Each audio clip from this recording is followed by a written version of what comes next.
मैंने कई बार देखा है कि जब कभी भी आप किसी हैकेथॉन में पार्टिसिपेट करते हैं या किसी भी इससे रिलेटेड कंपटीशन में पार्टिसिपेट करते हैं तो आप पूरा प्रोजेक्ट बनाने में लग जाते हैं।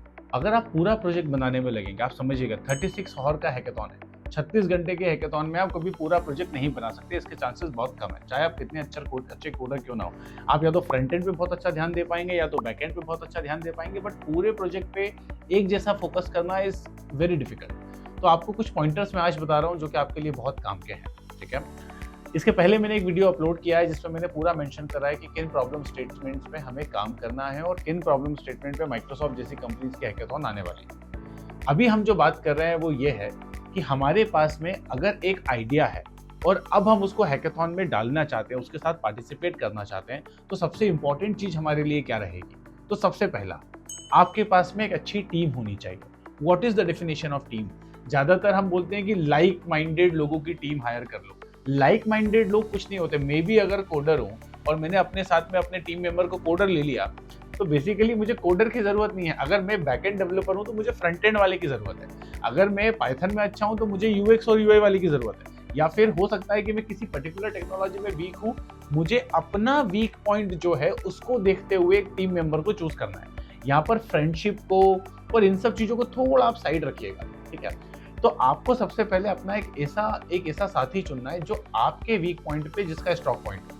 ठीक है, अगर मेरे कोडिंग कमजोर है तो मेरे साथी का कोडिंग बहुत स्ट्रॉन्ग होना चाहिए। ऐसे करके आप 3 से 4 लोगों की एक टीम बनाएंगे।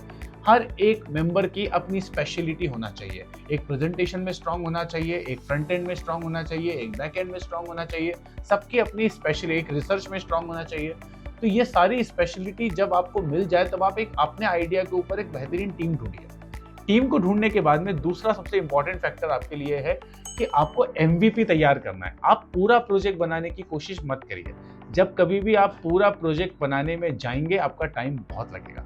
तो आप एमवीपी तैयार करिए। एमवीपी मतलब क्या? Minimum viable product. Minimum viable product जब आप तैयार करेंगे तो होगा ये कि आपके पास में बहुत कम ड्यूरेशन में आपका पूरा विजन भी आप दिखा पाएंगे, आपकी वेबसाइट भी तैयार रहेगी, या जो भी आप एक टेक बना रहे हैं वो पूरा टेक का एक मिनिमम वाइबल प्रोडक्ट जो है वो तैयार रहेगा। सो द बेनिफिट इज, जब कभी भी आप फर्स्ट राउंड, क्योंकि अलग अलग हैकेथॉन में अलग अलग मेंटोरशिप राउंड होते हैं, हैकेथॉन में अलग अलग जजेस राउंड होते हैं, तो जब आपके पास में पहला मेंटोरशिप राउंड होगा उस समय पर आपको अपने मेंटोर आके बता पाएंगे कि कौन सा ऐसा वीक पॉइंट है जो कि आपको यहाँ पे करना जरूरी है।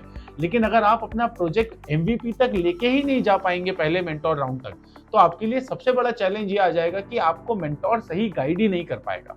ठीक है, तो पहले दूसरे राउंड, क्योंकि हर एक हैकेथॉन में 2 से 3 मेंटोरशिप के राउंड होते हैं, आपको अपने पहले दूसरे राउंड तक अपने प्रोजेक्ट को पूरे तरीके से एमवीपी मॉडल पे तैयार करना है। उसके बाद फिर आप उसमें आप स्टेप 1, स्टेप 2, स्टेप 3, स्टेप 4 डाल के आप आगे उसको बता सकते हैं कि ये आगे मेरा विजन क्या है और ये प्रोजेक्ट आगे मैं कैसे लेके जाऊंगा। ठीक है, तीसरी और सबसे इंपॉर्टेंट बात यहाँ पर आपको ध्यान रखनी पड़ेगी, जब कभी भी हम IoT बेस्ड प्रोडक्ट बनाते हैं या कोई प्रोजेक्ट तैयार करते हैं तो मैंने कई बार देखा है कि स्टूडेंट्स के पास में टूल्स नहीं होते हैं और वो हैकेथॉन में ये बोल देते हैं कि सर जब इसमें ये टूल लगेगा तो ये इस तरीके से रिजल्ट देगा। If you are not having that tool at that particular time in the hackathon, मेरा सजेशन रहेगा कि आप प्रोजेक्ट या तो चेंज कर लीजिए, कोशिश करिए, क्योंकि जजेस जो होते हैं वो हमेशा रिजल्ट और आउटकम्स की बात करते हैं। अगर आप आउटकम्स नहीं बता पाएंगे, और एग्जांपल अगर आपने रेस्पबेरी पाई को कनेक्ट करके एक प्रोजेक्ट बनाया जिसमें रेस्पबेरी पाई आपके पास है ही नहीं, और आप उस प्रोजेक्ट को ये बताना चाहते हैं कि when we will add the raspberry pi या when we will add the Arduino board तब ये प्रोजेक्ट इस तरीके से काम करेगा। या आपने एक स्मार्ट डस्टबिन बनाया लेकिन आपके पास सेंसर ही नहीं है, जो सेंसर उस डस्टबिन को आपको हाथ अगर ऊपर से या हेलो बोले तो वो डस्टबिन ओपन कर दे।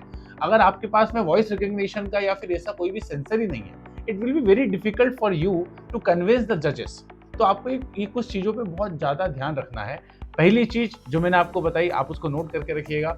दूसरा, team is very much important. Team अगर आपके पास नहीं है, टीम में ना लाइक माइंडेड लोग नहीं होने चाहिए।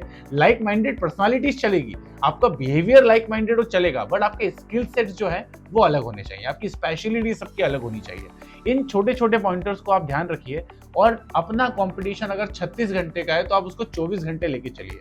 अगर 36 आवर के हैकेथॉन में आप पार्टिसिपेट कर रहे हैं तो आप कोशिश करिए ये समझने की कि आपका हैकेथॉन एक्चुअली 36 घंटे का नहीं है, 24 घंटे का ही है। और मैं आपको जानकारी दे दूं, हर कंपनी हैकेथॉन के बेसिस पर कई सारे इंटर्नशिप अपॉर्चुनिटीज भी निकालती है। तो हमारा सफर सिर्फ यहाँ तक नहीं होगा कि हम किसी हैकेथॉन को जीते, हमारा सफर ये रहेगा कि हम हैकेथॉन के अंदर पार्टिसिपेट करके जीते भी, और जीतने के बाद में इन कंपनीज के साथ में अप्लाई कर सकें। And back of the mind हमको ये पता होना चाहिए कि हमने ये जो प्रोजेक्ट बनाया है इसको प्रोडक्ट में कन्वर्ट करके हम एक अच्छा स्टार्टअप मॉडल भी लॉन्च कर पाए।